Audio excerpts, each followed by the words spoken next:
অর্জুনকে শ্রী ভগবান বারবার বলেছেন, কর্মণ্যেবাধিকারস্তে মা ফলেষু কদাচন। অর্জুন, কর্মে তোমার অধিকার, তুমি ফলের আশা পরিত্যাগ করো। আর জুড়বার আগেই তুমি হিসাব করছো কখন যে ধান পাবো, কোন বাজারে বিক্রি করবো, কে মুনিশ যাবে, কার গাড়ি নেবো, অত করো না। তুমি চাষ করতে চেয়েছো, চাষ করো, ফল দেওয়ার মালিক হচ্ছে আমি, ভুলে যেও না। তুমি যেভাবেই যত কর্ম করো ফল তুমি পাবে না, তার কারণ হচ্ছে ফলের মালিক যে আমি। শুধু এই জীবনে নয়, সপ্ত জন্মার্জিত কর্ম ফল তোমাকে এই জীবনে ভোগ করতে হবে। এইটার পর অর্জুন বারবার জিজ্ঞেস করছেন, অর্জুন তো আমাদের কথা বলেছেন, আমরা যেমন জিজ্ঞেস করি, ভগবান তুমি যে বারবার বলছো জ্ঞান আর কর্ম, কর্ম আর জ্ঞান দুটো ওতপ্রোতভাবে জড়িত। কর্ম করবে, জ্ঞান না নিয়ে কর্ম করো না। আবার শুধু জ্ঞান নিয়ে ঘরে বসে থাকলেও হবে না, কর্ম করো। প্রতিটি জীব কর্ম না করে থাকতে পারে। আমরা ইংরেজিতে যাকে ভাগ বলি, ক্রিয়াপদ, ঘুমলেও ক্রিয়াপদ, ফেললেও ক্রিয়াপদ, শুয়ে থাকলেও ক্রিয়াপদ। ক্রিয়াপদ ছাড়া কোন জীব থাকতে পারে না। একটা মানুষকে দেয়ালে ঠেসি দিয়ে বসে থাকে কে? যে বিকলাঙ্গ, যার হাত নাই, পা নাই, বুদ্ধি নাই, বল নাই, সেই বিকলাঙ্গ ঠেস দিয়ে সারাদিন বসে থাকে। নড়ালে পরে তবেই নড়বে, চড়ালে পরে তবেই চলবে। অর্জুন, তুমি তো বিকলাঙ্গ পুরুষ নও, তুমি তো ক্ষত্রিয়। তুমি ক্ষত্রিয় ধর্ম পালন করো। আর অর্জুন বারবার বলছে, তুমি আমাকে অন্যায় কাজে কেন নিয়ে এলে? কর্ম যদি শ্রেষ্ঠ হয়, এই অসৎ কর্মের জন্য তুমি যুদ্ধক্ষেত্রে কেন আমাকে টেনে নিয়ে এলে? সামনে রয়েছে পিতামহ, অস্ত্রগুরু দ্রোণাচার্য, নিকট আত্মীয়, বন্ধু বান্ধব, এদেরকে বধ করার জন্যই কি তুমি আমাকে টেনে এখানে নিয়ে এলে? এদের বধ করে আমি কি আনন্দ পাবো, কি সুখ পাবো, আর কি বা রাজ্য সুখ আমি ভোগ করবো? ভগবান কিন্তু বারবার বলতে চাইছে, অর্জুন, তোমাকে দিব্য শরীর দিয়েছি, হাত দিয়েছি, পা দিয়েছি, চোখ দিয়েছি, মন দিয়েছি, বুদ্ধি দিয়েছি, চৈতন্য দিয়েছি। আমার চিন্তা করো, তুমি চৈতন্যময় হও। চৈতন্যময় হয়ে আমার উপরে কাজ সমর্পণ করিয়ে যেটা কাজ করবে সেটাই সৎ কাজ। কারণ আমি তোমাকে অসৎ থেকে সত্যি নিয়ে আসবো। আর আমাকে চিন্তা না করে তুমি যে কাজ করবে সেটাই অসৎ কর্ম। যেমন মনে করো, আমাদের কর্ম করায় প্রত্যেকের উচিত। একজন চাষা আষাঢ় মাসে ভুঁই পাঠিয়েছে, নিয়ে এক বস্তা সর্ষে নিয়ে গেছে। আর একজন চাষা নিয়ে গিয়ে হাল নিয়ে গেছে, সে ধান ফেলবে। কি ফেলবি রে? আমি সর্ষে ফেলবো। আরে তোর একবারে জ্ঞান বুদ্ধি নাই? এই আষাঢ় মাসে লেবর পাতে কেউ সর্ষে ফেলে?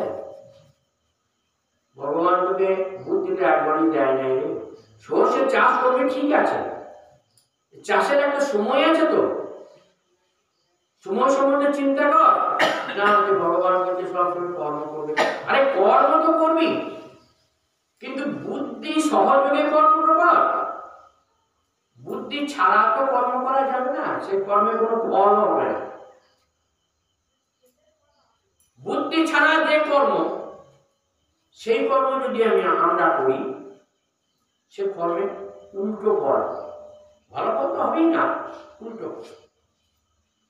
আবার কিছু কিছু লোক বলে ভগবানই তো আমাকে করাইছে, আমি তো কিছুই করি না, কিছুই বুঝি না, ভগবানই করাইছে। সুতরাং ভালো হোক মন্দ হোক, চুরি হোক ডাকাতি হোক, সে তো ভগবানই করাইছে।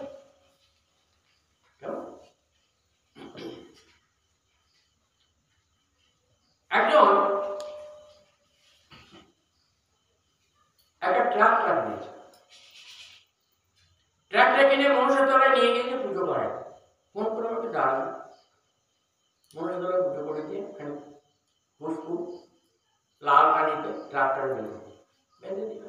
ভগবান ভগবান ভগবান তোমাকে ট্রাক্টরটা দিয়েছে গো, নিজে চাষ করো, পরের জন্য চাষ করো, প্রয়োজনে ব্যবসা বাণিজ্যে লাগাও, লোককে লাভ হোক, বিবাহমান ভগবান তোমার কল্যাণ করুক। এই বলে পুজো করে দক্ষিণে নিয়ে ঘর চলে গেল।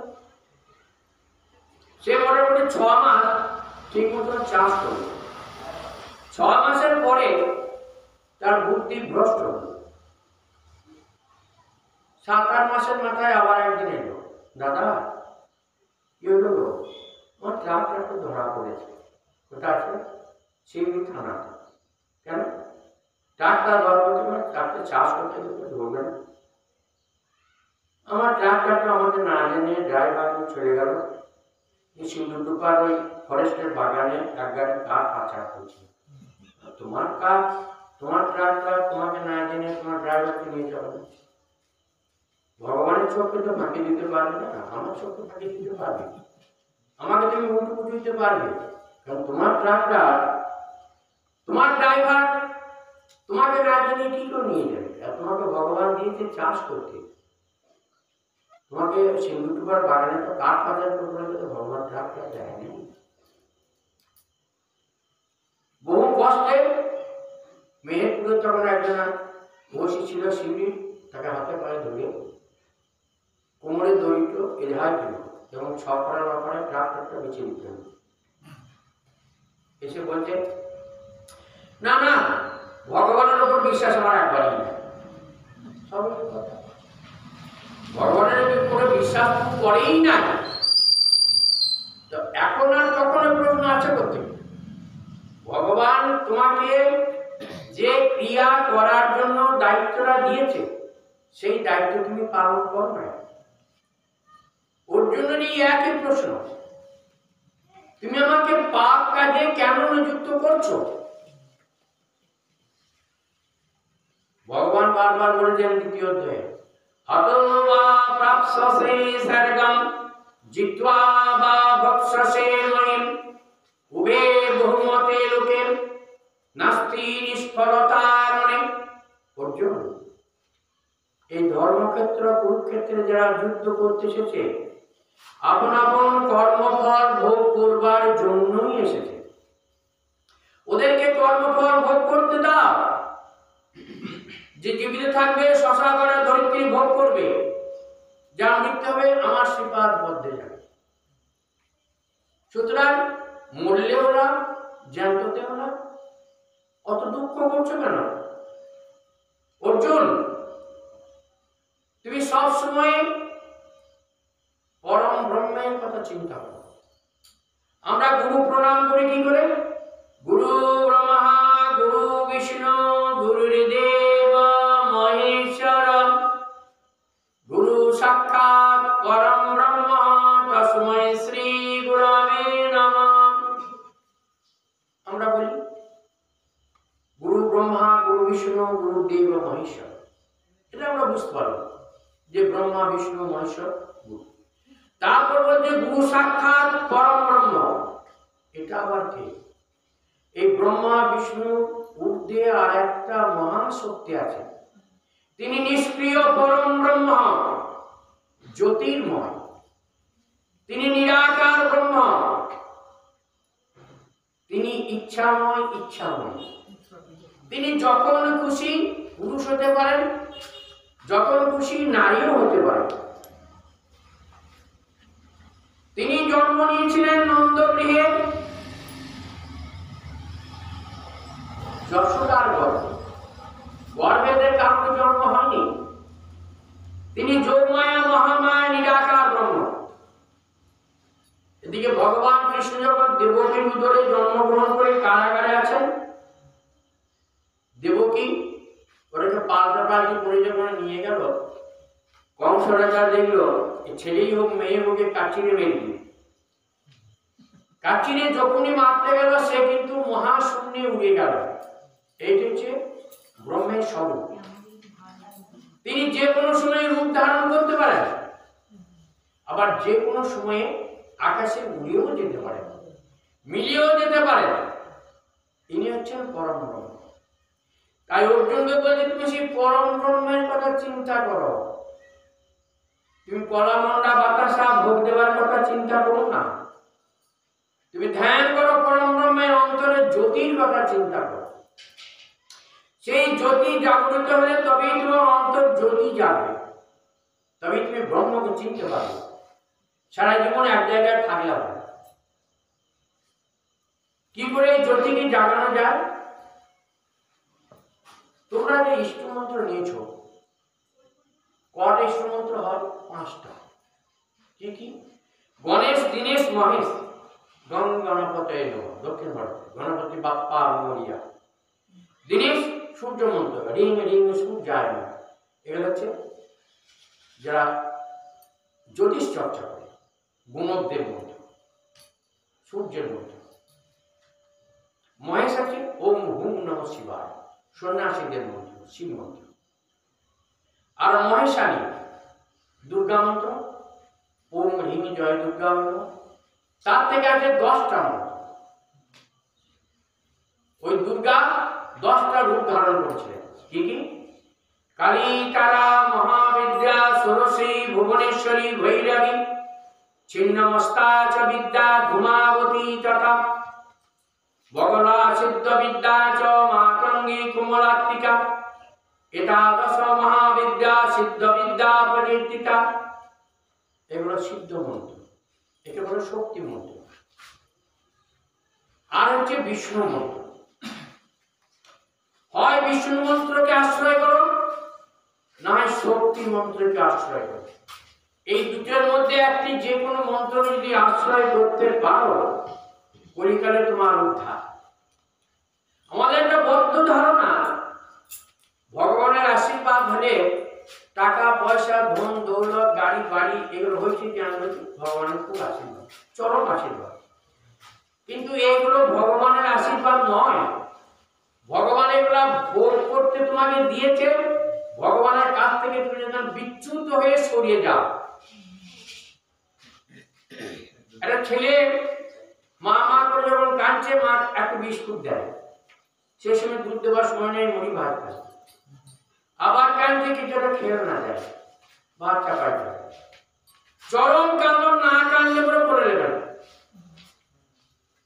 এই চরম কান্দনের অবস্থাটাই হচ্ছে আমাদের ধ্যান অবস্থা, সমাধি অবস্থা।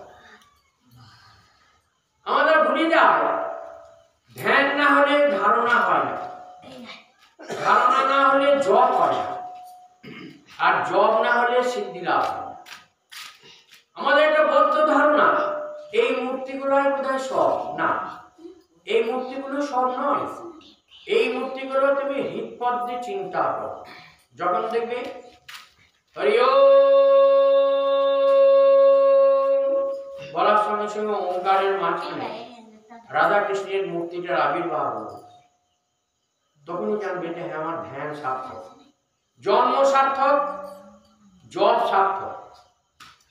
গুরুর শ্রীপাদ পদ্মে লক্ষ কোটি প্রণাম। এইটা হচ্ছে আমার মূল জিনিস। কিন্তু আমরা এটাকে ছেড়ে দিই, এটাকে ছেড়ে দিয়ে গোপাল গোপাল করে চারিদিকে ছুটে বেড়াই। এটি আমাদের মস্ত বড় দোষ। গোপাল যে আমাদের হৃদপদ্মে বাস করছে, আমরা একবারই বিশ্বাস করি না। ওই বিশ্বাসটা আমাদেরকে আনতে হবে, ওই বিশ্বাস না হলে হবে না। তাই অর্জুন এই অধ্যায়ে বারবার বলছেন, তুমি আমাকে এই অন্যায় কাজে কেন নিযুক্ত করছো? এরকম একটা কাজ ইন্দ্রদেব করছে, তার দেখা দেখি তার ভক্তরাও করবে। এক রাজা তার বাগান বাড়িতে ভোরবেলা হলে যেত, গাছে নানা রকম ফুল ফুটত, বসে বসে দেখত। দরজা ঠিলে একটা বাছু জল খেতে চলে গেছে, দেখি সাধারণ প্রবেশ নিষেধ। রাজা কোনো দিকে একটা ঢেলা নিয়ে জোরে ঢেলিয়ে দিয়েছে, কান মুলে পেয়েছে, বাছুরটা মারা গেছে। মারা যাওয়ার পর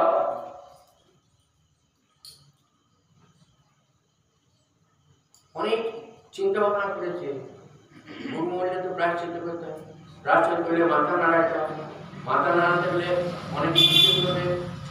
রাজামশাই কি আমার পাপ করলেন, মাথাটা নাড়াতে হবে, আমার সব বলতে হবে। আমি একজন রাজা, সবারই কাছে লক্ষ্যমতি জবাব দেওয়া আমার পক্ষে সম্ভব নয়, সুতরাং দরকার নাই, একটা কোদাল কামড়া নিয়ে এসে বাগানের এক কোণে থেকে গেঁথে দিয়ে নির্বিকার নির্বিকল্প, মন চেনে বাপ আর মা চেনে বাপ। আমার বাপ একমাত্র আমার মাই চিনবে। আমার নাম করা বাপ অনেক রকম হতে পারে, আর মনকে কখনো কেউ ফাঁকি দিতে পারবে না। রাজার মনের মধ্যে ওই যে গুজগুজ গুজগুজ করছে, আমি পাপ করলাম পুণ্য করলাম, মহাপাপ করলাম না মহাপাতকী হলাম, এই দিনরাত জপ করতে করতে জপ করতে করতে জপ করতে করতে রানী জিজ্ঞেসকে চাহাবো, তুমি এরকম দিনরাত আনমনা হয়ে থাকো কেন? দিনরাত কি ভাবছো? রানী দুশ্চিন্তায় পড়ে গেছে। কি কি দুশ্চিন্তা? কারো বলবো না তো?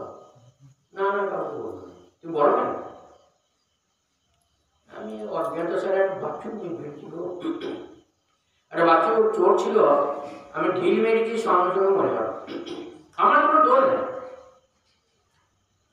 তুমি যেন কাউকে বললো না, বেশ আমি বলবো। কিন্তু মেয়ে ছেলের পেটে কথা থাকে না, বড়দের হয়তো 4-5 মাস গোপন রাখতে পারে, তারপরে আর পারে। কিছুদিন পর রাজা বাবা মারা গেল। রানীমা এখন পুকুরে ঘাটে চান করতেছে, একে ওকে কাকে বলে হয়ে জানি। আমাদের রাজা একবার বাগান বাড়িতে বসেছিল, একটা বাছুর গেল, ঢিল মেরে সঙ্গে বাছুরকে মরে গেল। বাগানের কথা বসে কাউকে বলিনি। এবারে তোমার পানি অঞ্চল বলা হয়ে গেল। হ্যাঁ, পানি অঞ্চল যখন বলা হলো, পঞ্চগ্রামী ব্রাহ্মণরা শ্রাদ্ধে এসেছে, এসে বলছে মহারাজ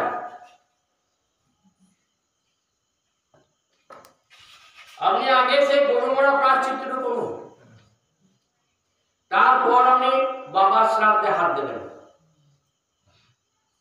রাজা তো মাথা ঘুরে গেল, তাহলে আর দূর চলে গিয়েছে, সে পাকা বহু দূর চলে গিয়েছে। তোমরা জানো? হ্যাঁ আমরা সব জানি। আপনি আগে গরুমরা প্রায়শ্চিত্ত করুন। তো রাজা বলছে দেখুন, আমি রাজা, প্রত্যেকটি মানুষ ভগবানের অধীন, ভগবান যা বলবে, যা করাবে, যা করবে সব ভগবানই করায়। আমি তো গরুকে মারি নাই, ভগবান করিয়েছে বলি। আমি ঢিল তুলেছি, ঢিল মেরেছি, গরু মরে গেছে, এটা আমার দোষ কোথা? আমার তো কোনো দোষ নেই, আমি তো বসেই ছিলাম। বাকি তো ঠিলে গেট তো খুলিয়ে জল খেতে না আইনি পাঠাতো। পণ্ডিতরা কি উত্তর দেবে? মহারাজ আপনি একজন রাজা, আপনি যদি এই গো পালনে প্রায়শ্চিত্ত না করেন, প্রজারা কিন্তু আপনাকে মানবে না, শাস্ত্রের বিধান প্রজারা মানবে না। ভগবান ইন্দ্র সেই সময়ে ব্রাহ্মণের বেশে ওখানে এসেছেন, ব্রাহ্মণের বেশে এসেছেন দান নেবার জন্য। মহারাজ জয় হোক, জয় হোক মহারাজ, যাচ্ছি, আপনাদের সুন্দর অট্টালিকা রাজপ্রাসাদ দেখে আমরা অবাক হয়ে গেলাম। তাই আমি ভিতরে এলাম। মহারাজ, এই রাজপ্রাসাদ কে করেছে? তখন মহারাজ বলছে, তাকে আমি করেছি, এই রাজপ্রাসাদ আমি করেছি। মহারাজ, আপনার সুন্দর বাগিচা, ফুলের বাগান, এত সুন্দর সরোবর চারদিক বানানো, এগুলো কে করেছে? তাকে আমি করেছি। মহারাজ, আপনার যে ফুলের বাগানে এত বিভিন্ন জাতের ফুল বিভিন্ন দেশ থেকে নিয়ে এসেছেন, কত কষ্ট পরিশ্রম করে, এগুলো কে করেছে? তাকে আমি করেছি। তখন সেই ইন্দ্রদেব কানগুলো টেনে ধরেছে, এইগুলো সব তুই করেছিস, আর বহু তো মারবার আমি মেরেছি। এইসব কাজগুলো তো তখন বলছি আত্মহংকারের জন্য আমি করেছি, আমি করেছি। আর বহুটার বেলায় বলছি ভগবান মেরে দিয়েছে।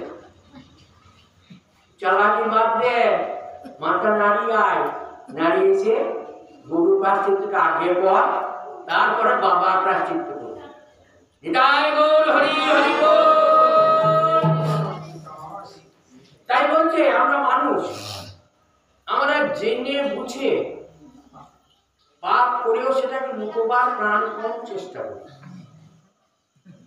এইটা আমাদের মস্ত বড় দোষ। আমরা প্রকাশ্যে বলতে পারি না যে আমি মহাপাপী, আমি অন্যায় করেছি, ভগবান আমাকে শাস্তি দাও, এ কথা বলতে পারি না। তাই আমাদের রামপ্রসাদ বলেছেন, সখা দোষ নিলে ডুবে মরি শ্যামা দোষ কারো নয় গো মা।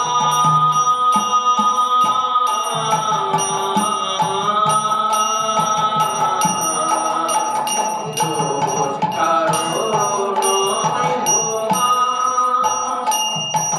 সখা দোষ নিলে ডুবে মরি শ্যামা, সখা দোষ নিলে ডুবে মরি শ্যামা দোষ কারো নয় গো মা।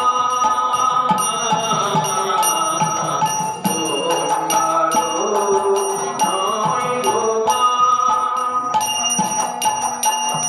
আমার ধর্মা ধর্ম হলো পুরন্ন স্বরূপ, পুণ্য ক্ষেত্র মাঝে কাটিলাম কূপ। সেই কূপে বেলে তার ডুবি কালো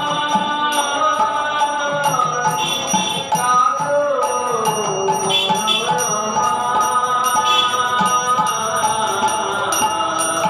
দোষ কারো নয় গো মা, মা।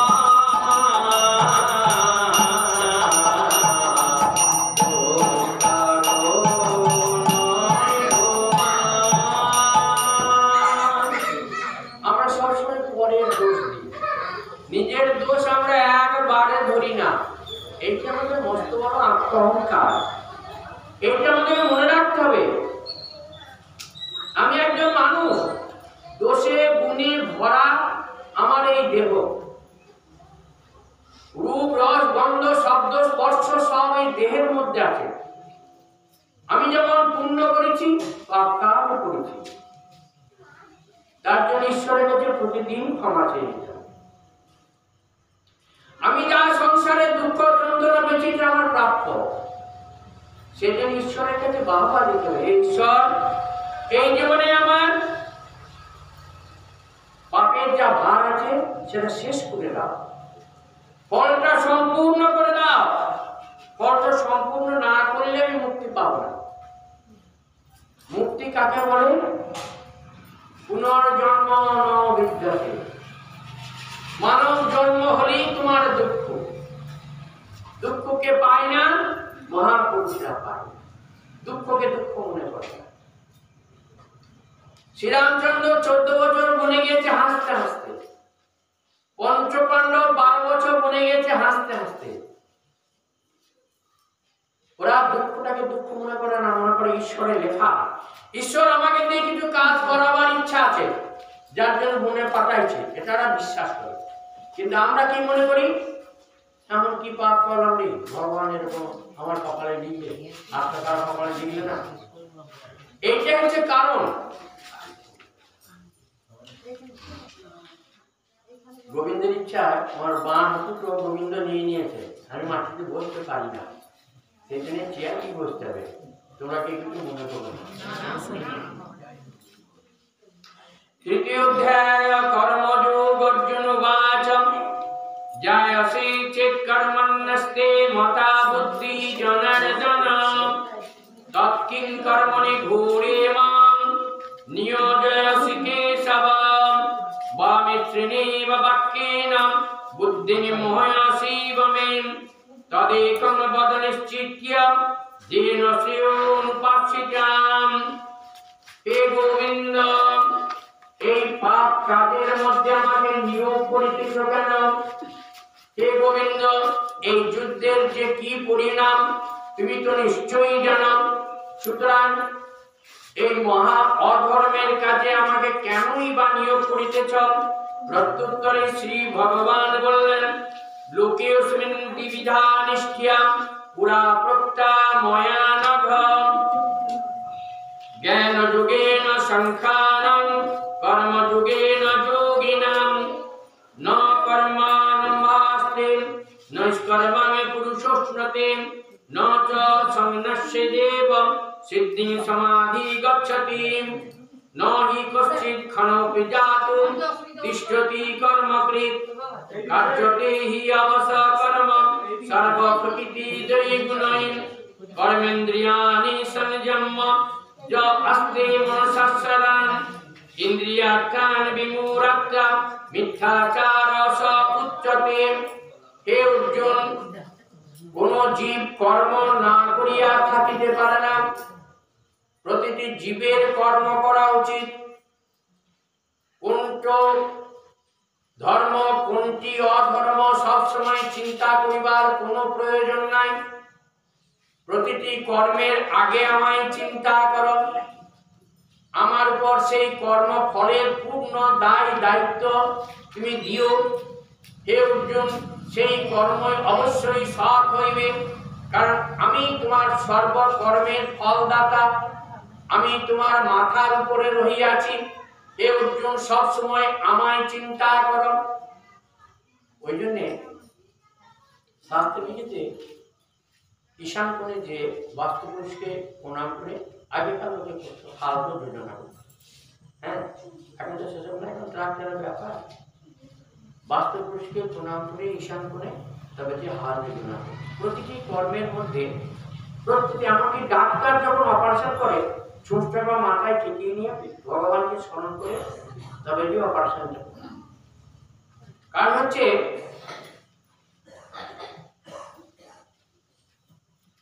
ভগবান যে সব, এই বিশ্বাস যে করবে তার আর কোনো দুঃখ থাকবে না। সেই জন্য কি বলেছে, অনাথের নাথ গোরারে তুমি সর্প হইয়া দংশন করো,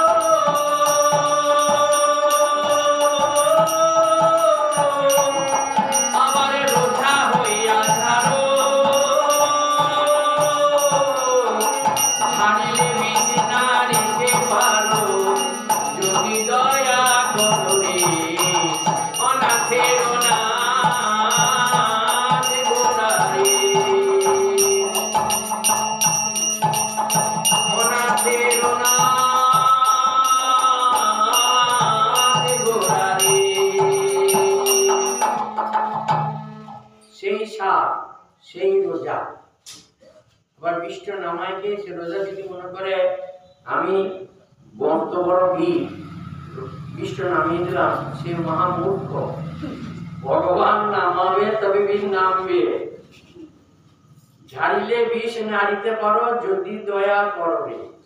তার কপালে যদি মৃত্যু না থাকে তবেই তুমি বিষ্ণু নামাইতে পারবে, তাহলে তুমি কোথা থেকে নামাবে? তোমার তো না হওয়ার কোনো ক্ষমতা নাই বাবা।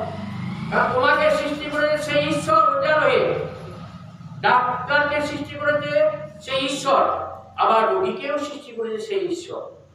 এইটাই হচ্ছে ব্রহ্মজ্ঞান। এই ব্রহ্মজ্ঞান আমরা চলতে ফিরতে শুতে বসতে যদি চিন্তা করি, তার ইঙ্গিত ছাড়া গাছের একটা পাতা নড়তে পারে না। এই বোধ যদি আমাদের মধ্যে থাকে, তাহলে গুরুমন্ত্রে অবশ্যই আমরা ফল পাবো। এটা গভীর বিশ্বাস রাখবে। কর্মেন্দ্রিয়াণি সংযম্য যাস্তে মনসা শরণ ইন্দ্রিয়াণি বিমূঢ়াত্মা মিথ্যাচার স উচ্যতে। শরীরের মধ্যে যে ইন্দ্রিয়গুলো দিয়েছে আমাদের, কাম ক্রোধ লোভ ইত্যাদি প্রবৃত্তিগুলো দিয়েছে, সেগুলো ঈশ্বরই দিয়েছে, চিত্ত ভ্রষ্ট করার জন্যই দিয়েছে। আমাদের জানতে হবে যে ভগবান আমাদের চিত্তটা অন্য পথে পরিচালিত করার জন্যই এগুলো দিয়েছে। এই যদি মনে রেখে আমরা ঠিক মতন সাধন ভজন করি, এগুলো অগ্রাহ্য হয়ে যাবে, এগুলো গ্রাহ্যের মধ্যে থাকবে না। এগুলোকে নিয়ে যদি হা হা হু হু করি, দুঃখ তো বেরিয়ে যাবে। সেই জন্যে তোমার কিসের দুঃখ? দুঃখরও কিছু নেই। দুঃখে শোনো না সুখে সুবিগত করো, আগে দ্বিতীয় অধ্যায়ে যে পাঠ করে সে বলে গেছে। তোমার দুঃখ করার কিছুই নাই, সুখ করার কিছুই নাই। কারণ তুমি যখন এসেছিলে তখন কিছুই আনো নাই, আর যখন যাবে তখন কিছু নিয়ে যাবে। যস্তিন্দ্রিয়াণি মনসা নিয়মারভ্যতে অর্জুন কর্মেন্দ্রিয়ৈ কর্মযোগ আসক্তা সা বিনিশ্যতে নিয়তং কুরু কর্ম তং কর্ম জ্যায়হি কর্মণঃ শরীরমাত্রাপি চ তেন প্রসূদুন্ন কর্মণি যজ্ঞের্থং কর্মণি অত্র লোকো অগ্নং কর্মবন্ধনম তদর্থং কর্ম কুন্তেয় মুক্ত সঙ্গ সমাচারম সহযজ্ঞা প্রজা সৃষ্টিয়া কুরুবাচ প্রজাপতি অনিনা প্রসবিধ্যামেশম বোধুইশ্চত্ব কামধিক। আমাদের একটা বদ্ধ ধারণা, যজ্ঞ মানে হচ্ছে কোন যজ্ঞ? আমাদের বদ্ধ হ্যাঁ যজ্ঞ হলো রে, না যজ্ঞ এখন শুরু হয়নি গো। কিন্তু যজ্ঞ বিশ্ব ব্রহ্মাণ্ড দিনের যজ্ঞ। আমাদের মাথায় রাখতে হবে, তোমার বউ কি যে রান্না করছে রন্ধনশালায়, সে রন্ধন যজ্ঞ করছে, অন্ন যজ্ঞ। তার কারণ তার হাতে আছে, স্বামী খাবে, পুত্র খাবে, কন্যা খাবে, নাতি নাতনিরা খাবে, কুকুর বিড়াল তারা খাবে, হিন্দু টিকটিকি তারা খাবে। এরা কিন্তু পরিবারেরই একটা অংশ, বুঝতে পারছো? যাকে তুমি লাঠি নিয়ে মেনে টেনে দিচ্ছ, আবার টুকটুক করে সাহায্য দিচ্ছে, পায়ে পায়ে ঘুরছে, এক মুঠো ভাত খেয়ে কে কে সৃষ্টি করছে? তোমার ওই অন্য যজ্ঞের ওরা একটা অংশীদার। এই যে তোমার দায়িত্ব, এটা হচ্ছে কর্মযজ্ঞ, এটা যে অন্নদান যজ্ঞ। যে শ্রাদ্ধ করো, এটা যে দান যজ্ঞ। অতিথি সেবা নেই যজ্ঞ। তারপরে মনে করো বিভিন্ন লোক আসছে, মা দুটি মুড়ি দাও গো, একে বলো ভূত যজ্ঞ। মুড়ি দিতে না পারো, একটা কয়েন দাও, বাবা মুড়ি না নিয়ে আসে, তাকে পিটিয়ে দেবে না। বিশ্ব ব্রহ্মাণ্ড যজ্ঞশালা। এই যজ্ঞের অংশীদার প্রত্যেকটি জীব, আমরা প্রত্যেকটি জীব। ভগবান যখন প্রজা সৃষ্টি করলেন, মানুষ সৃষ্টি করলেন, তখন বললেন যজ্ঞ করো। যজ্ঞ করলে ভগবান তৃপ্তি হবে, ভগবান তৃপ্তি হলে তোমার কল্যাণ হবে। কখনো সেই যজ্ঞে গোবিন্দকে না দিয়ে তুমি যেন খেয়ে নিও না। যেমন মনে করো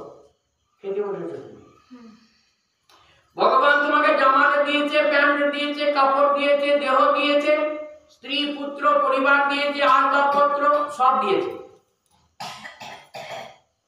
রান্না করার পরে তুমি খাবার খেছো, তুমি যদি সেই খাবারের খানিক অংশ ভগবানকে না দিয়ে খাও, তোমার বলছে তুমি চোর, মিথ্যাচার, জোচ্চোর। আমার দেওয়া জিনিস আমাকে নিবেদন না করে তুমি খাবে কোন আইনে?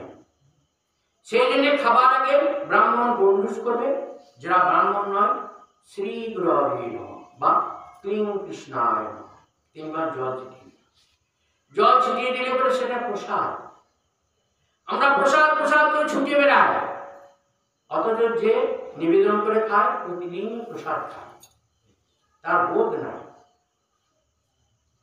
সামান্য বুদ্ধি তার নাই। আমার ঘরেও গোবিন্দ সেবা দেন, এই বোধ তো তার না। গোবিন্দ তো একটা চরম খুশি হয়, নুন ভাত হোক শাক ভাত হোক, সে তো আমাকে দিয়ে খেয়েছে।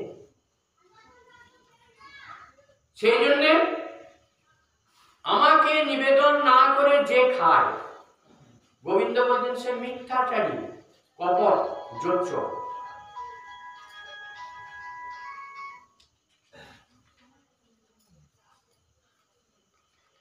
দেবান ভাবয়ত তানেন তে দেবা ভাবয়ন্তু বাম পরস্পরং ভাবয়ন্তম শ্রেয় পরমদক্ষতম ইষ্টান ভোগান হি বো দেবম দর্শন্তি যজ্ঞভাসিতাম তৈ দত্তা প্রদায়ৈ ভূম যো ভুঙ্ক্তে তেন এবসম। হে অর্জুন, এই পৃথিবী, জল, বায়ু, আকাশ, প্রকৃতি সব আমারই সৃষ্টি।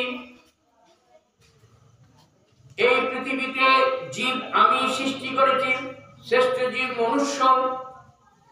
আমার দেওয়া পৃথিবীর সমস্ত ফুল ফল ভোগ করবে, অথচ আমায় নিবেদন না করে খাবে। যে খাবে সে চোর, সে বাটপার, তার পেটে কিছুতেই হজম হবে না, সে সারা জীবন গ্যাসেই ভুগবে।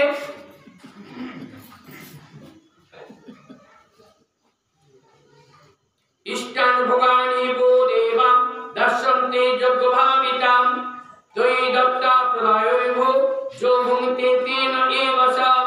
যজ্ঞ শিষ্টাসিনো সন্তম মুচ্যন্তে সর্বকিল্লিশৈ ভুঞ্জন্তে তেন পাপম যে পচ্যন্তে স্মকারণাৎ অন্নাদ ভবতি ভূতানি পর্জন্নাৎ অন্ন সম্ভবম।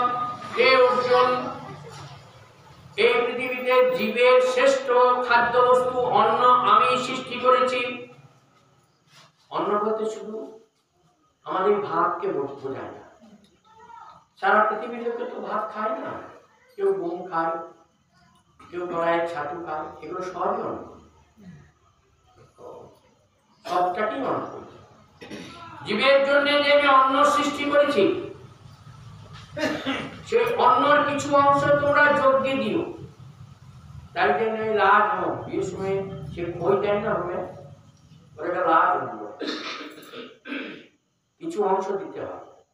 যেমন মনে করো গীতা যজ্ঞ বা যে কোনো যজ্ঞে সর্ষে দিতে হয়, কোনো কোনো জায়গায় খই, তিল, জল এগুলো হোমে দিতে হয়। যজ্ঞতে ভগবানের নাম সহযোগে যজ্ঞ করলে পরে ভগবান তার শক্তি বৃদ্ধি হয় এবং সেই শক্তির কিছু অংশ ভক্তকে তিনি প্রদান করেন। Cyclic order. যেমন মনে করো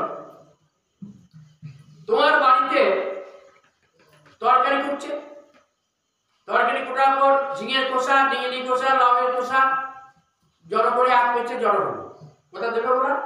সার গাড়া, জায়গাটা কোথা? সার গাড়া। অসার বস্তুগুলা তুমি সার গাড়ায় দিচ্ছ। আবার জ্যৈষ্ঠী মাসে মুনিশ ডেকে নিয়ে যে এই সার তো বয়ে মাটি দিয়ে, তো সেই অসার বস্তুটা ওইখানে দিয়ে সার হয়ে গেল। তাহলে প্রথমে সার ছিল, সারটাকে তুমি চেঁচে চুড়ে খেয়ে নিয়ে তরকারি করে নিয়েছ, অসারটা চেঁচে নিয়ে তুমি সার গাড়ায় ফেলেছ। অসার জায়গাটা কিছুদিন থাকার পর মাতৃগর্ভে অর্থাৎ মাটিতে থেকে আবার সার হয়ে গেছে, সেই সারটি নিয়ে যে আবার ধানের ভুঁইয়ে তুমি দিচ্ছ।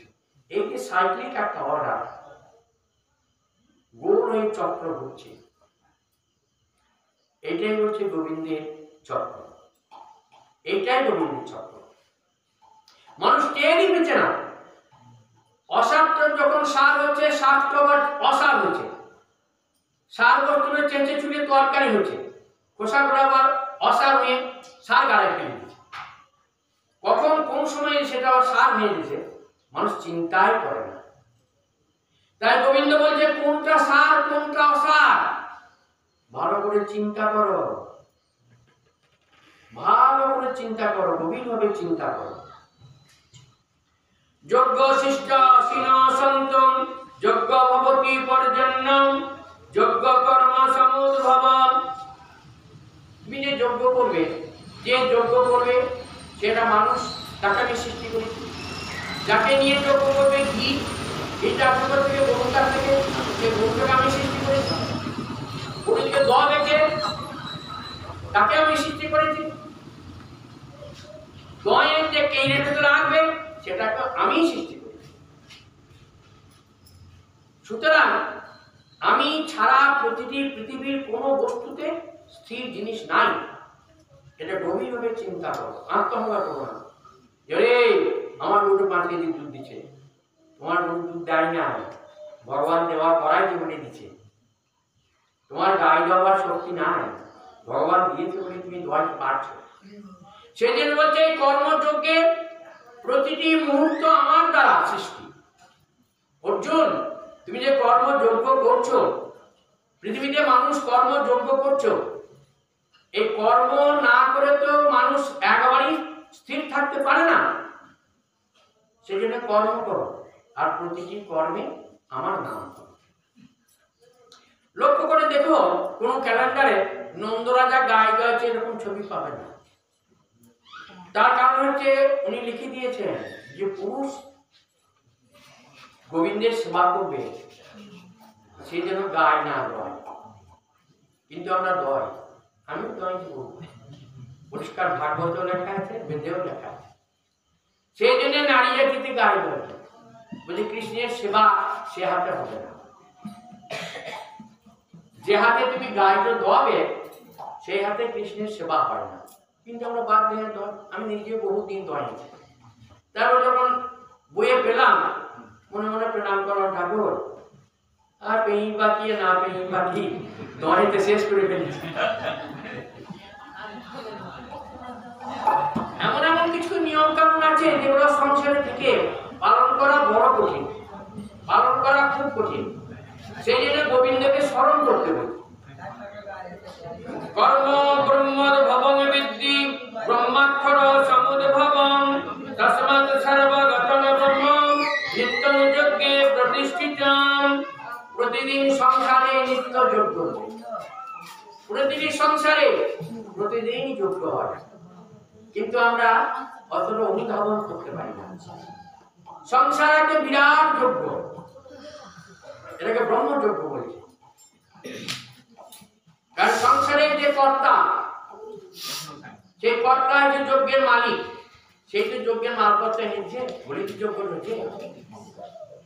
এবং প্রবর্তিতং চক্রম নানুবর্তয়তি অঘায়ু ইন্দ্রিয়াণাম মোঘং পার্থ সজীবতি যস্তস্তররতিরেব সদ্যা আত্মতৃপ্তশ্চ মানব আত্মনৈব সন্তুষ্টস্য কার্যং ন বিদস্যতি।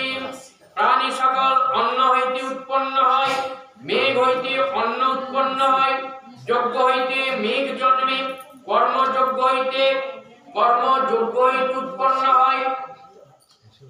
আমরা যে হোমযজ্ঞ করি, সেই ধোঁয়া যে আকাশে মেঘের সৃষ্টি হয়, সেই মেঘ থেকে বৃষ্টি হয়, বৃষ্টি থেকে অন্ন হয়, ফসল হয়। সেই ফসল থেকে সারা পৃথিবীর জীব বেঁচে থাকে। এই যে একটা কর্মযজ্ঞের সাইক্লিক অর্ডার, চক্র। অর্জুন, তুমি এটা চিন্তা করো, গভীরভাবে চিন্তা করো, তবে ব্রহ্মকে জানতে পারবে। ব্রহ্মকে এমনি তুমি দেখতে পাবে না। তুমি যে মূর্তিটা মনে করছো রেণুপদ মিষ্টি করেছে, রেণুপদ মিষ্টি করে না। রেণুপদ মিষ্টি স্ত্রীর মধ্যে আমি ঢুকে বিশ্বকর্মা হয়ে সৃষ্টি করেছি। রেণুপদর ক্ষমতা নয় মূর্তি করি। সেই দিনে সবসময় চিন্তা করো ব্রহ্মকে, ব্রহ্মা বিষ্ণুর মধ্যে যিনি নিরাকার ব্রহ্ম আছেন তাকে চিন্তা করো। এবং প্রবর্তিতং চক্রং নানুবর্তরতিহ যৎ অঘায়ুন্দ্রিয়াণাম মোঘং পার্থ সজীবতি যস্যারতিরিব স্যাদন আত্মতৃপ্তস্য মানবম আত্মনেব সন্তুষ্টস্য তদ্গং ন বিদ্যতে নৈব তস্য প্রীতিনার্থম না প্রীতিনঃ কশ্চন চাস্য সর্বভূতেষু কশ্চিৎ ব্যাপাবশ্রয়ম। হে অর্জুন, তুমি আসক্তি শূন্য হইয়া সর্বদা কর্তব্য কর্ম সম্পাদন করো। অনাসক্তি হইয়া কর্মষ্ঠান করিলে পুরুষ পরম পদ প্রাপ্ত হয়। বলছে আসক্তি শূন্য হইয়া কর্ম। কথাটা অনেকে মাথায় ঢুকবে না। কি জন্য ঢুকবে না? যেদিন আমার ছেলেটি জন্মিয়েছে আমি সেদিন থেকেই জাল বুনতে শুরু করেছি। কিরকম?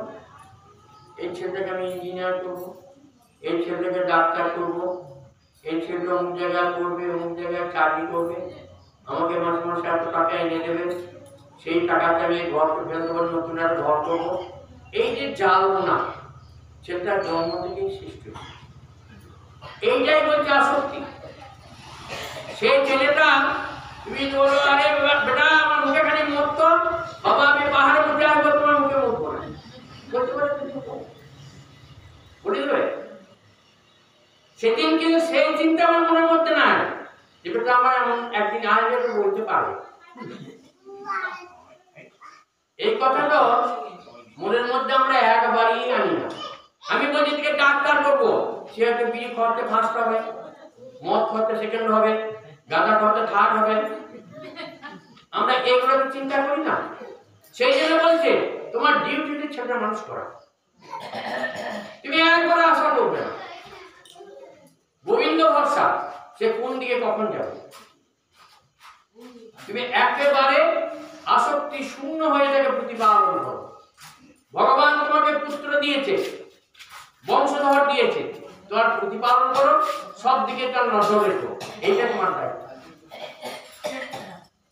নোচ মে পার্থাস্তি কর্তব্যমিতি শ্লোকেষু কিঞ্চন নানা ব্যাপ্ত অব্যাপ্তব্যং বর্ত এব চ কর্মণি। হে অর্জুন, আমার কোনো কর্তব্য কর্মও নাই।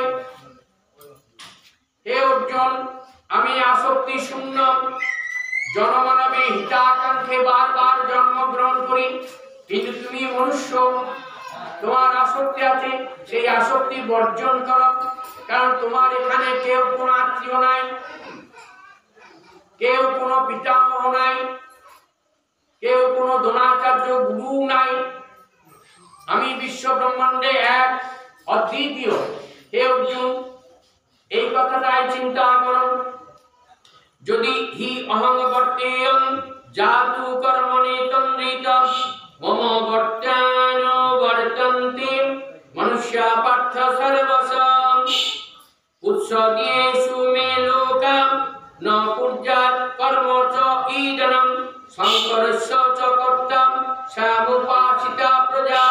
হে পার্থ, ত্রিলোক মধ্যে আমার করণীয় কিছুই নাই, অপ্রাপ্ত বা প্রাপ্তব্য কিছুই নাই, তথাপি আমি কর্মানুষ্ঠানে ব্যক্তিত থাকি। ভগবান এমনি জিনিস, আমাদের একটা বদ্ধ ধারণা,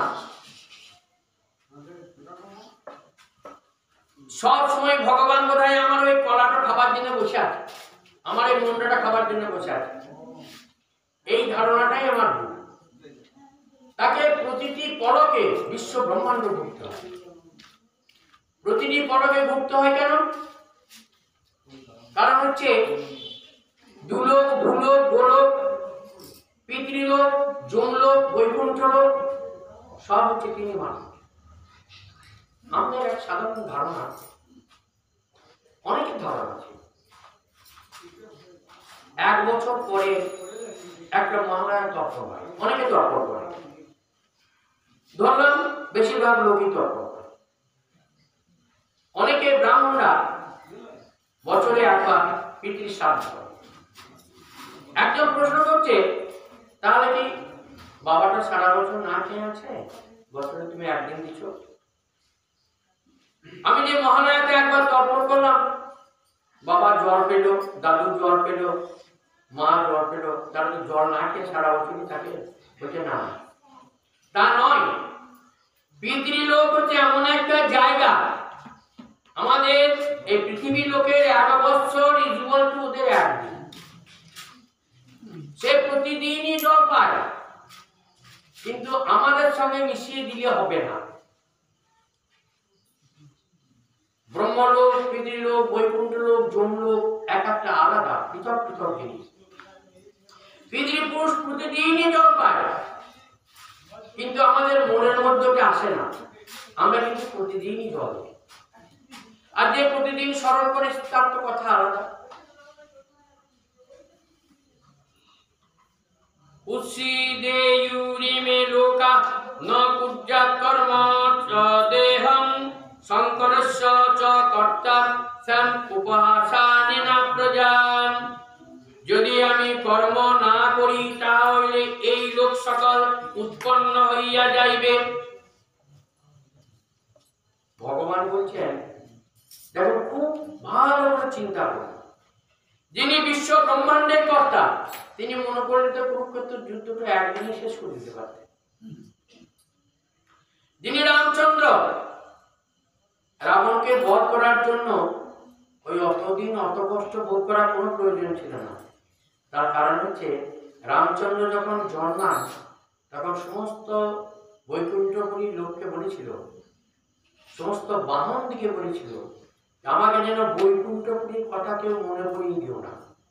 আমি মানুষ হয়ে জন্মাবো, মানুষের মতন হাসবো, মানুষের মতো কাঁদবো, মানুষের মতো ব্যবহার করব, তোমরা যেন বৈকুণ্ঠপুরীর কথা মনে করিয়ে দিও। ভগবান কৃষ্ণ তাই অর্জুনের সারথি হয়েছে। মনে করে সুদর্শন চক্র হাতের পড়াতে 10 মিনিটের মধ্যে গোটা লোকটাকে শেষ করে দিতে পারতেন, কিন্তু না, উনি মানুষকে শিক্ষা দেবার জন্যই উনি সারথি হয়ে আছেন, অস্ত্র ধারণ করেন না। বিশেষ প্রয়োজন ছাড়া বলেছেন আমি অস্ত্র ধারণ করবই না। তার কারণ আমি যদি অস্ত্র ধারণ করি, তাহলে লোককে আমি কি শিক্ষা দেবো, কি বুদ্ধি দেব? সৎ বুদ্ধি অসৎ বুদ্ধি আমাকে দুটোই দিতে হবে। দুর্যোধন, শকুনি, দুঃশাসন এরা যখন কুবুদ্ধির আশ্রয় নিয়ে যুদ্ধ করতে লাগলো, আশ্রয় নিয়ে যখন বিভিন্ন রকম ভাবে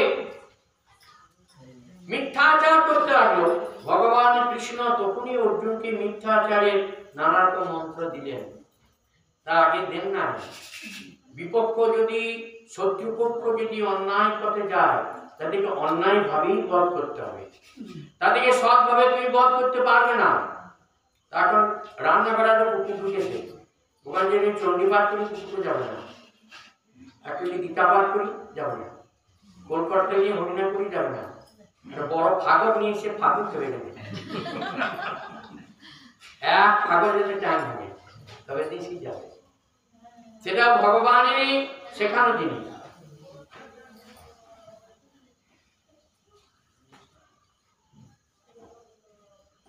শক্তিয়া কর্মণ্যা বিদ্যামিশো যথা কুর্বন্তি ভারত কর্মদ্বিধাস্তপা শক্তিয়া চিকিৎসতু মা কলঙ্কহম ন বুদ্ধিভেদং জনয়েদ জ্ঞানং কর্মসঙ্গীনাম জ্ঞেয়সে সর্বকর্মাণি বিদ্যাঞ্চুক্ত সমাচরণ প্রকৃতে ক্রিয়নামানি গুণৈ কর্মণি সর্বসম অহংকার বিমূঢ়ত্য কর্তাহম ইতি মন্যতে।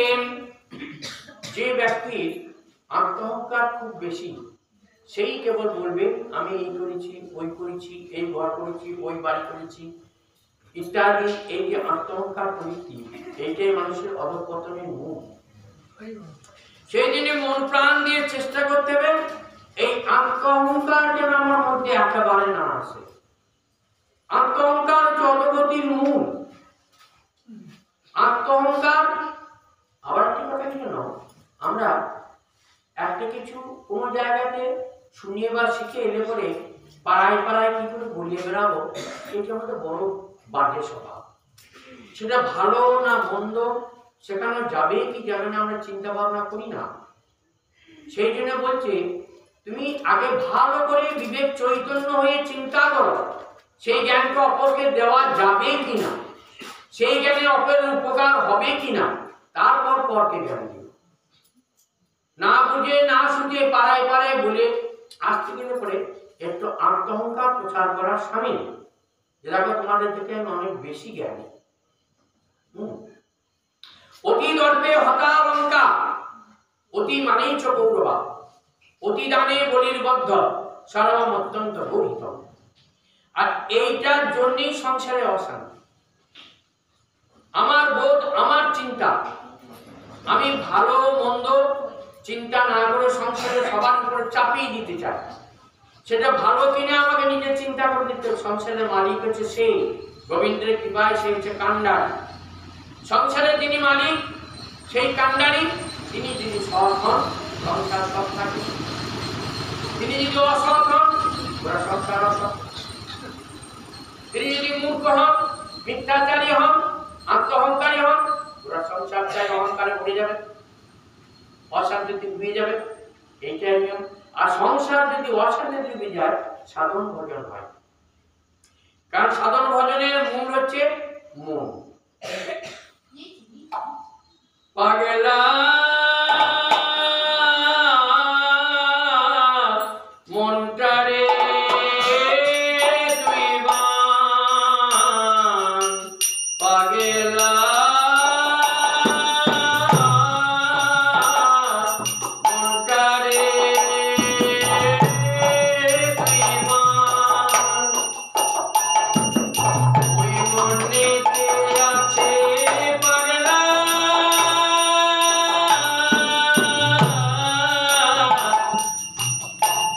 বৃন্দাবন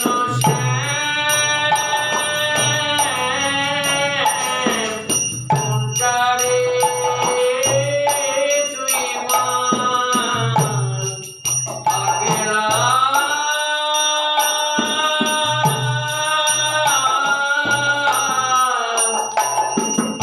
মনটারে তুই মান। মন তোর থেকে মন্ত্র, মন যদি স্থির না হয় মন্ত্র জপে কোনো ফল হবে না। আমার এই কম্পিউটারে কাজ করে না, যেটা মনে পড়বে সেইটাই বলবো। হ্যাঁ,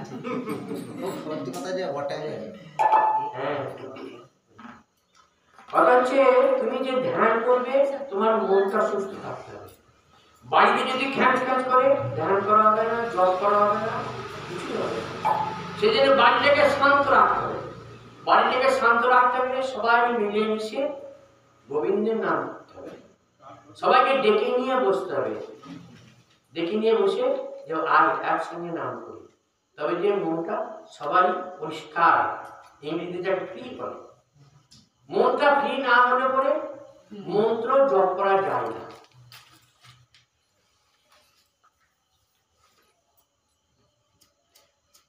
গুণা গুণেষু বর্তন্ত এতি মত্যান সজ্জতি, প্রকৃতে গুণ সংমূঢ়া সঞ্জন্তে গুণ কর্মসু, তান কৃষ্ণ বিদু মন্যন কৃষ্ণ ভিন্ন বিনাচরেত, ময়ি সর্বাণি কর্মাণি সংন্যস্য আধ্যাত্মচেতসাম, নিরাশী নির্মমো ভূত্যা যুদ্ধস্য বিগত জলম, যে মে মতমিদং নিত্যম অনুতিষ্ঠন্তি মানবম, শুদ্ধ্যবন্তু অশন অন্তু মুচ্যন্তি তে অপি কর্মভিঃ।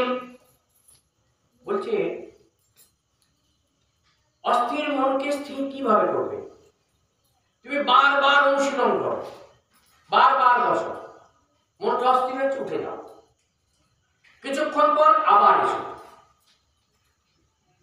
না আমি এই 100 জব শেষ না করব, মনটাকে স্থির করবো, প্রয়োজনে দরজার বন্ধ করবো। এইভাবে তুমি যদি প্রতিদিন অভ্যাস করো, অভ্যাস করতে করতে করতে করতে মনের ভিতরে গোবিন্দ চৈতন্যময় হয়। শ্রী চৈতন্য কখন নাম হলো? আগে নাম ছিল নিমাই,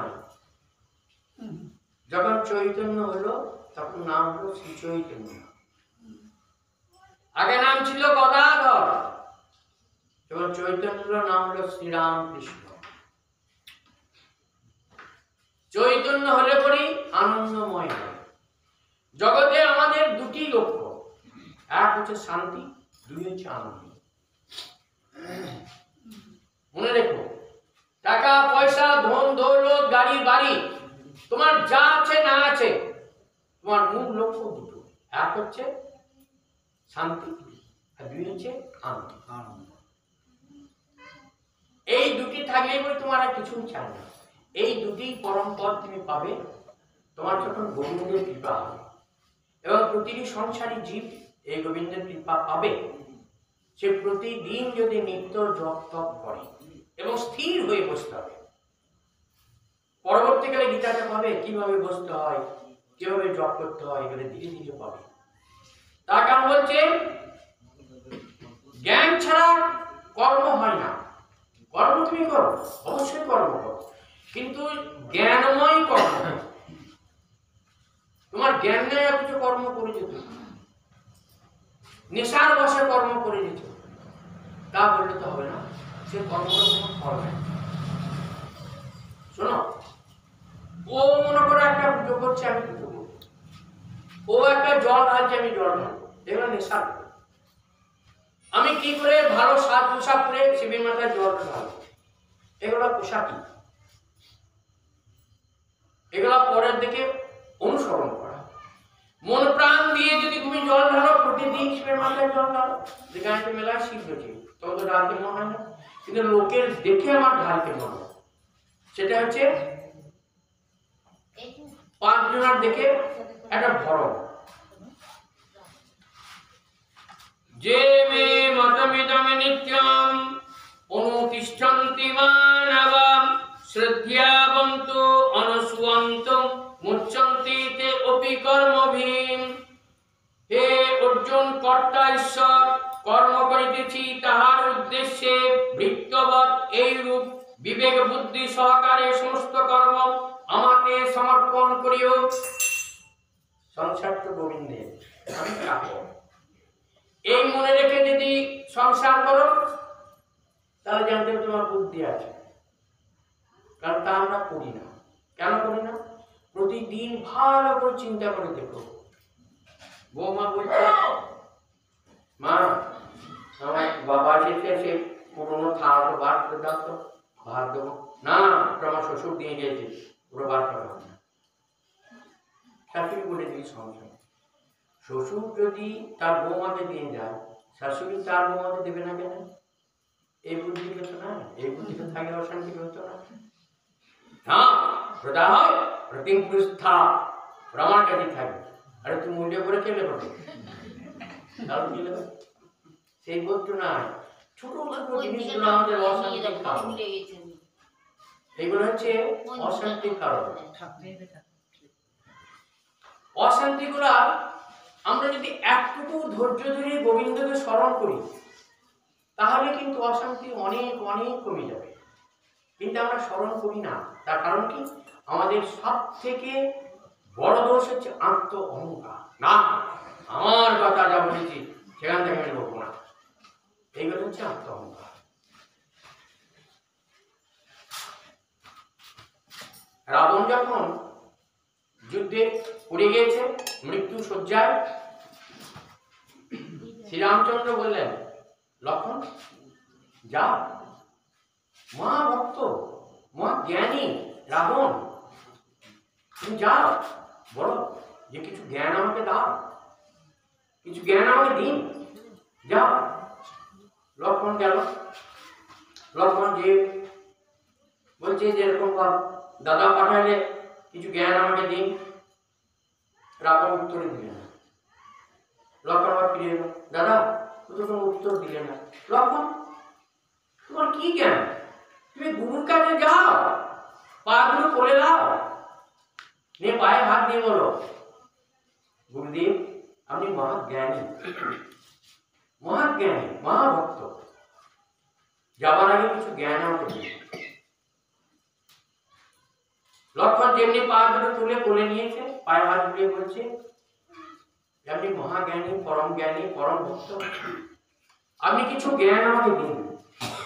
লক্ষণ, আর আমি তোমাকে কি জ্ঞান দেবো? আমার তো আসন্ন মৃত্যু। শোনো, যে কাজ করবে সে কাজ, কাল যেটা করবে আজকেই শুরু করো। কাল বলে কালা গেল মথুরে, আসে কাল কত বাবাটি।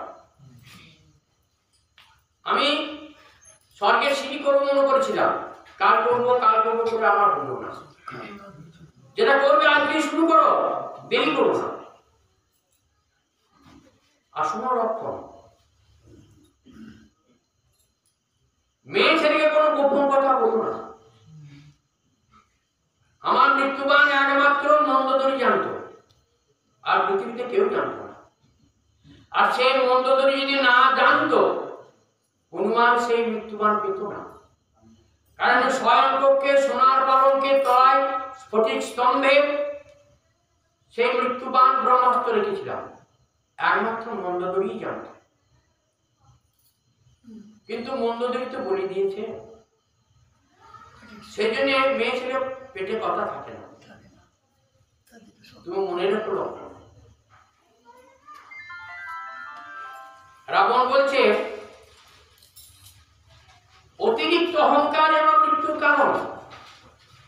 আমার ধারণা ছিল না, আমি যখন বর পেয়েছিলাম নর আর বানর আমাকে মারবে, এটা আমার চিন্তার মধ্যেই ছিল না।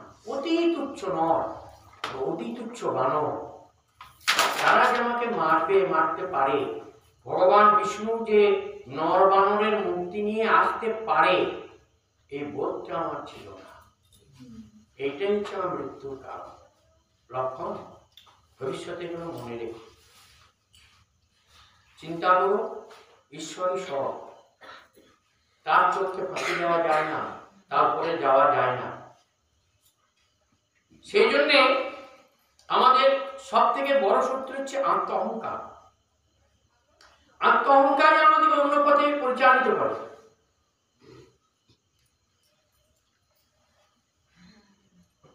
যে মে মতমিদং নিত্যং অনুতিষ্ঠন্তি মানব শ্রদ্ধাবন্তো অনুদয়ন্তি মুচ্যন্তি তেপি কর্মভিঃ।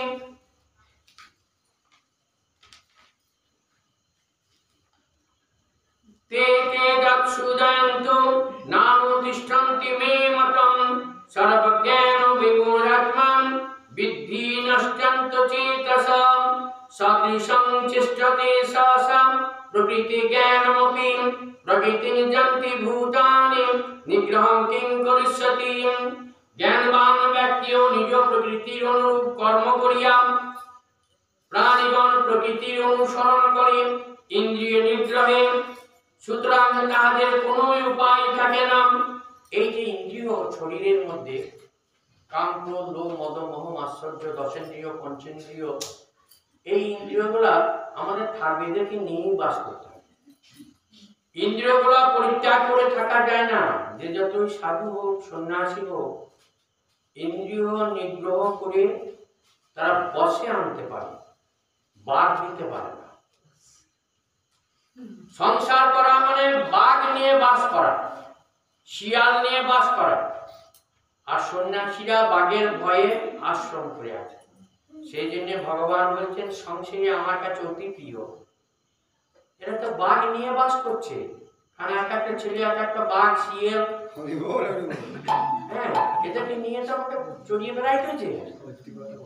আর এদেরকে বাদ দিয়ে সন্ন্যাসীরা আশ্রমে বসে আছে। সেই জন্য বারবার বলছেন সন্ন্যাসী সন্ন্যাসীর কাছে দীক্ষা নেবে, আর গৃহী গৃহীর কাছে দীক্ষা নেবে। গৃহীর আচরণ সন্ন্যাসীর আচরণ একরকম নয়। সন্ন্যাসীর কঠোর আচরণ, আর গৃহী বলছে গৃহে সমস্ত কাজ করাটাই হচ্ছে তার তপস্যা। গৃহের এই যে সমস্ত লোককে অন্ন যোগানো গৃহিণীর তপস্যা, তারপরে সে যদি একবার হরিনাম করে তাতে আমি সন্তুষ্ট। ভগবান বলছেন যে সন্ন্যাসী গৃহ ত্যাগ করে আশ্রম নিয়ে বাস করে সে যদি 1,00,000 কোটিবার হরিনাম করে, আমি তাতে যত খুশি না হয় সংসারে সারাদিন কাজকর্ম করে হাল ঠেঙিয়ে বীজ তুলে যদি একবার হরিনাম করে আমি চরম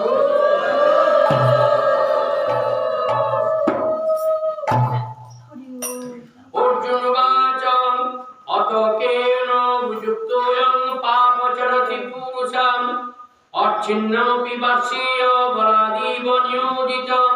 অর্জুন বললেন, হে কৃষ্ণ, লোকের বাহ্য দ্বারা প্রযুক্ত হইয়া অনিচ্ছা সত্ত্বেও বলপূর্বক নিয়োজিত হইয়া পাপ আচরণ করে, কিন্তু হে গোবিন্দ, আমাকে এইরকম অন্যায় কর্মে তুমি বারবার নিয়োজিত করছো কেন? প্রত্যুত্তরে শ্রী ভগবান বললেন, কাম এষ ক্রোধ এষ রজোগুণ সমুদ্ভব মহাসন মহাপাপনাম বিদ্যুন্নমেব বৈরিশাম। সত্য, রজ, তম, এই 3টে গুণ আছে। এই 3টে গুণ ছাড়া কোনো মানুষ পাবে না। 3 গুণ আছে, 3 দোষ আছে। অথবা সামনে একটা হোমিওপ্যাথি ডাক্তার একটু ভালো জানে। একটা ছেলে খুব যদি বদমাইশি করে মাকে ওরে ছেলেকে 3 দোষে গো একবার বলে বসে থাকছে না, ছুটি বেড়াচ্ছে, 3 দোষ যাহা তাকে বলে 3 দোষী। তার 3টি দোষ আছে। কি কি? সোরা, সিফিলিসিস আর সাইকোসিস। বুঝলে?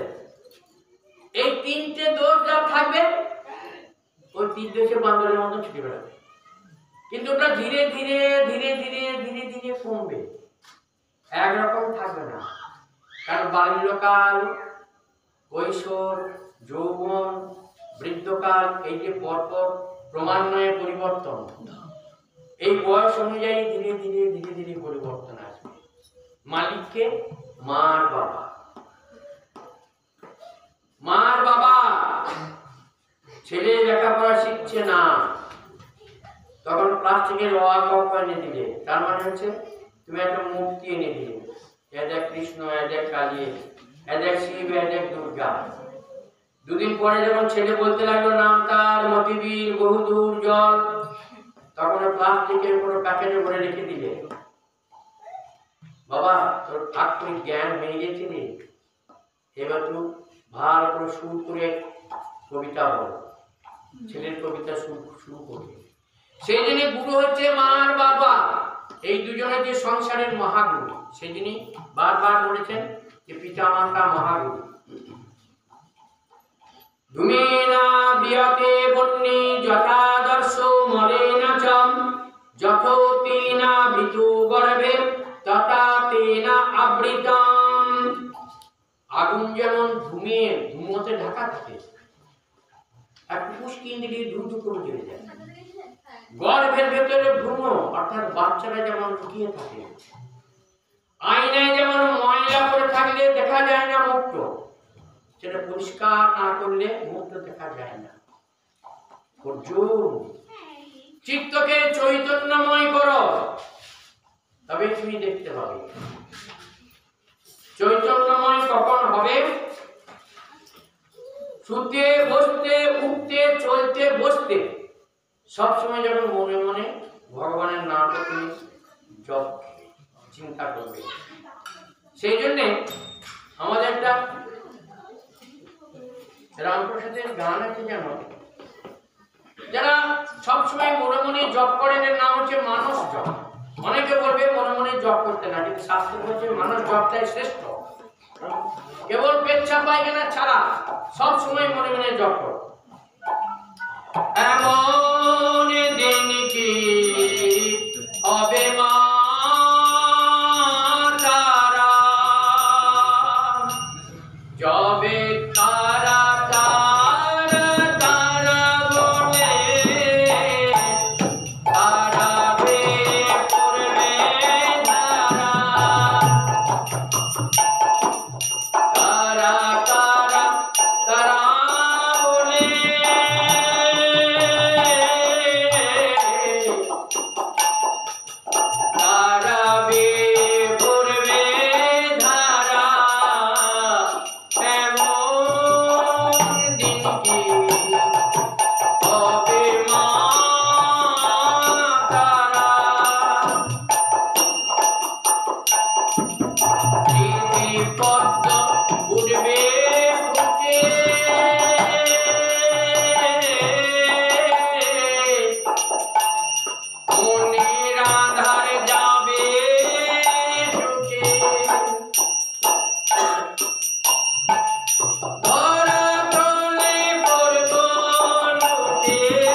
আমরা চিন্তা করি না সাধু কাকে বলে,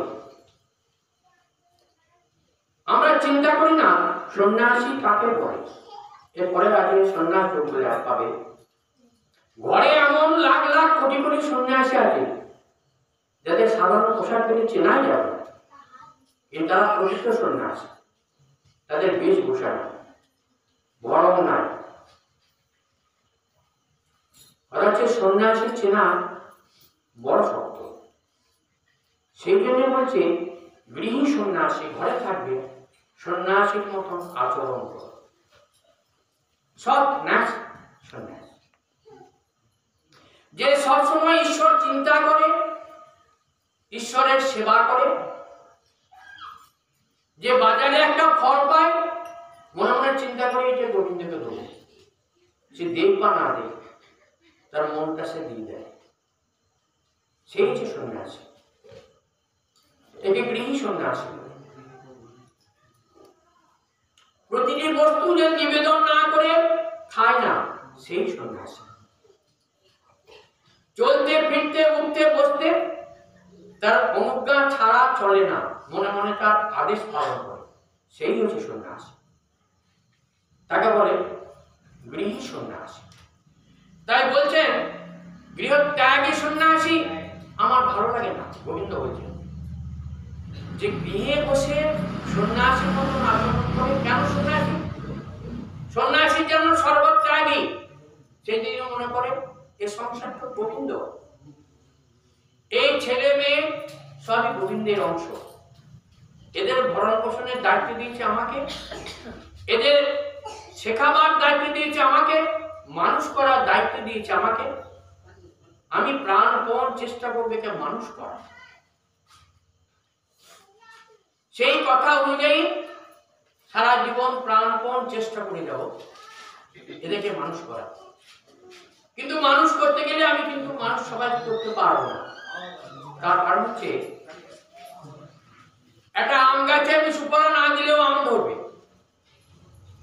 আমরা গাছে সুফলা, সুজলা সুফলা, শস্য শ্যামলা দিয়ে নানা রকম সার কেমিক্যাল দিলেও মোটা মোটা আমরা হবে, আম কিন্তু হবে।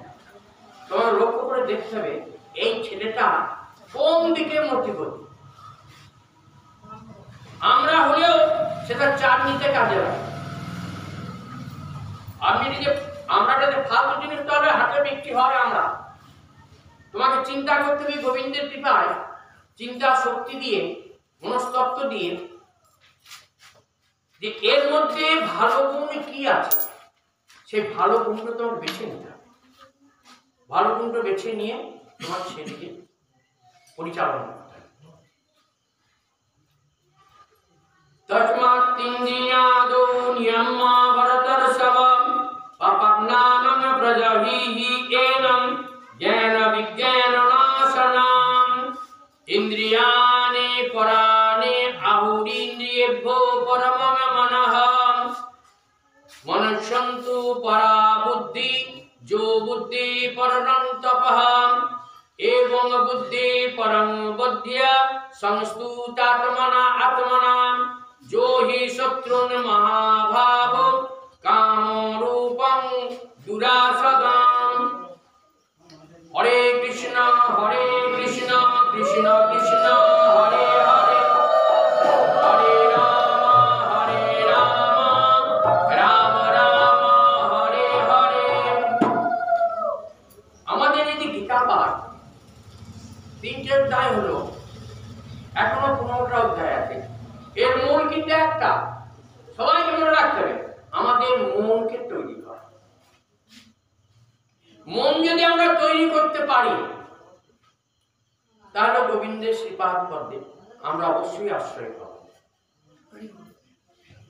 এটা মনে রাখতে হবে।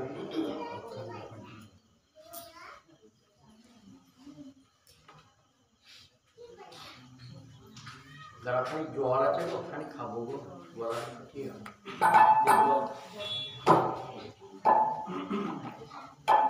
আমি কাঙাল হতে পারি, আমি ভিখিরি হতে পারি, আমার কিছুই না, কিন্তু আমার মনটা যেন কাঙাল না হয়, মনে রাখো।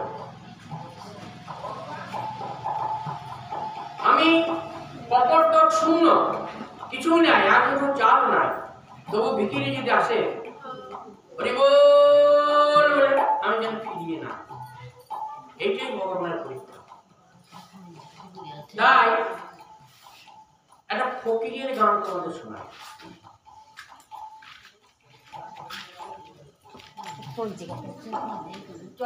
বাবা এইখানে না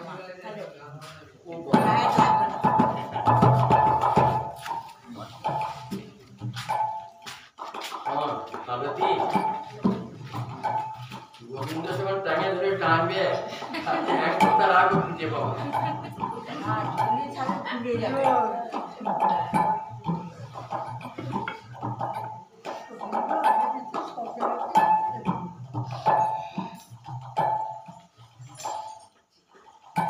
আমি কাঙাল দয়াল গুরু আমার মন কাঙাল নয়।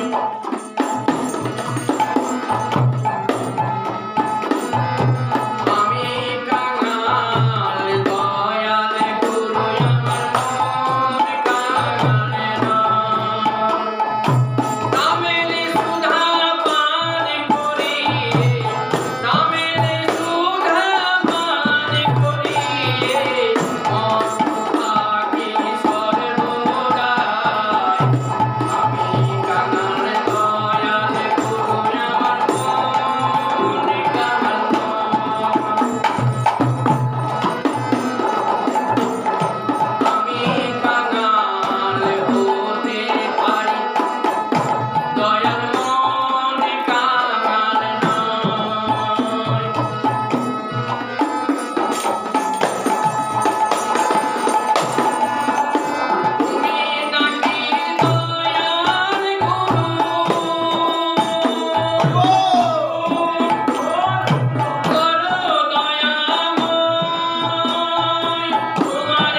राम नाम গ্যাস মেশিন দিয়ে